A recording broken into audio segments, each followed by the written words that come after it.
नमस्कार, मैं हूँ नीता सिन्हा।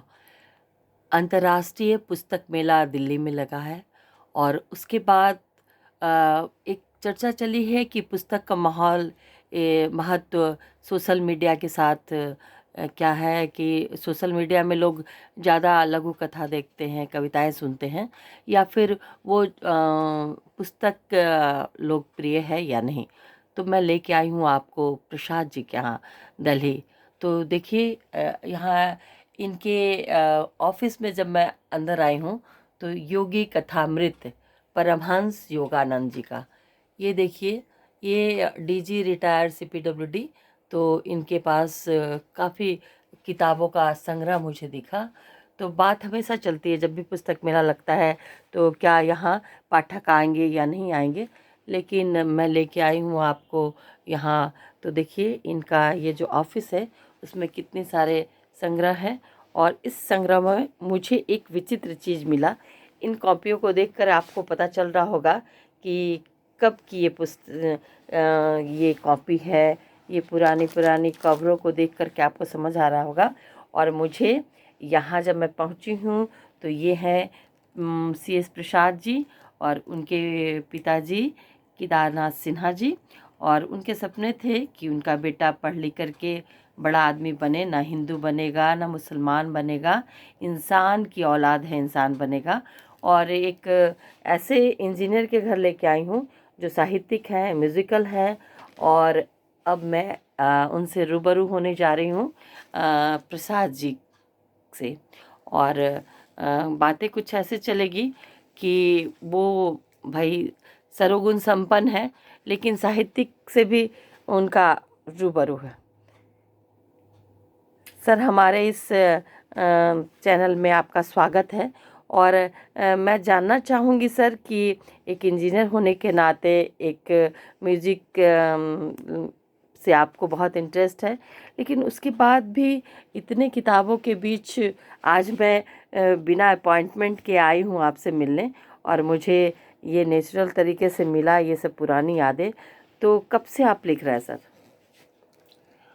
ये मेरे पिताजी का आशीर्वाद है कि उन्होंने बताया था कि तुम जो भी रचना करते हो उसको लिपिबद्ध करके ज़रूर से रखो। और ये जो आपने ये जो तस्वीर है आज से 60 साल पुरानी तस्वीर है। और ये हमारी पुरानी पुरानी डायरियाँ हैं। कोई 1967 की है, कोई 68 की है, हाँ, और कोई 70 की है। इस तरह से हैं सारी। तो इन सबों को संजो के रखा हुआ है, क्योंकि इसमें हमारे छात्र जीवन के समय हमारे मनोभाव जो भी रहे हैं उनको दैनंदिनी के रूप में, मतलब डायरी के रूप में, एक तो उस समय की घटनाओं का वर्णन है, साथ ही साथ जो भी कविता, शेर व शायरी, गीत मन में उत्पन्न होते थे उन सबों को भी लिपिबद्ध किया हुआ है।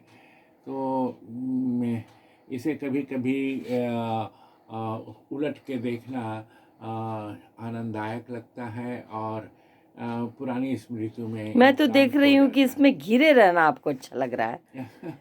तो सर, आप बता सकेंगे, जिस तरह एक महिलाएं अलमीरा खोलती है, अपने साड़ी को देखते पहचान जाती है कि साड़ी उसने कब लिया, क्या लिया। तो सर, ये आप बता सकेंगे इसके अंदर कौन सी कृतियाँ होंगी?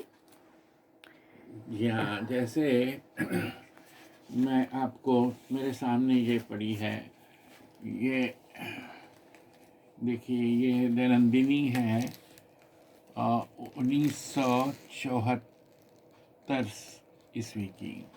ओह, ये दिख रहा है सर मुझे। पुरानी, ये 1974 की है। ये एक कविता है, कविता संग्रह है जो मैंने इसमें कविताएं हैं जो हमने अपनी पत्नी को और अपनी शादी के उपलक्ष्य पर भेंट किया था।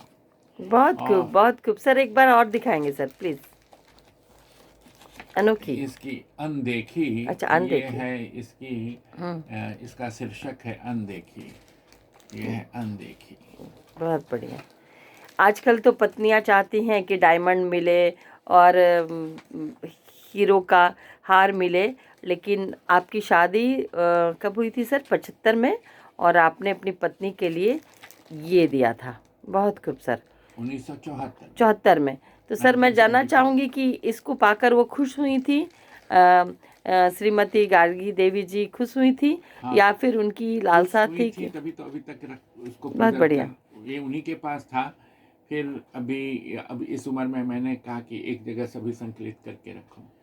तो सर कुछ साहित्यिक कविता या फिर गीत भी आपने सर इसमें मुझे ये दिख? जी 1973 की है। जी जी जी जी। इसमें उस वक्त श्रवण कुमार जी की एक तस्वीर है जो मैंने अपनी डायरी में लगा रखा था। आपकी प्रेरणा साहित्यिक रूप से कौन है सर? साहित्य की प्रेरणा तो मुझे गोस्वामी तुलसीदास जी से मिली है, जो क्योंकि मैं बचपन में रामचरितमानस में जब मुझे ककहरा पढ़ना आ गया था, तो मैंने रामचरितमानस पढ़ा था और क्लास 3-4 तक काफ़ी पढ़ लिया था उसको। तो उसमें हर तरह की अनुप्रास, अलंकार और उपमाएँ ये सब हैं, और दोहा है, चौपाई है, छंद है, कवित्त है। इस तरह से हिंदी साहित्य के जो शास्त्रीय विधि है, वो सभी रामचरितमानस में मुझे एक जगह ही समाहित मिली। जो तदुपरांत रामधारी सिंह दिनकर जी की रश्मिरथी ने काफ़ी मुझे प्रभावित किया। जयशंकर प्रसाद जी की कामायनी और सुमित्रानंद पंत जी को मैंने काफ़ी पढ़ा। सर आपको महादेवी वर्मा भक्ति जी। रस, वीर रस किसमें रुचि रही? माँ कविता तो चूँकि मानवीय भावनाओं का संसार है, तो इसमें 9 रस हैं। 9 रस में आनंद भी है, और 9 रस के बगैर से ही ज़िंदगी बनी हुई है।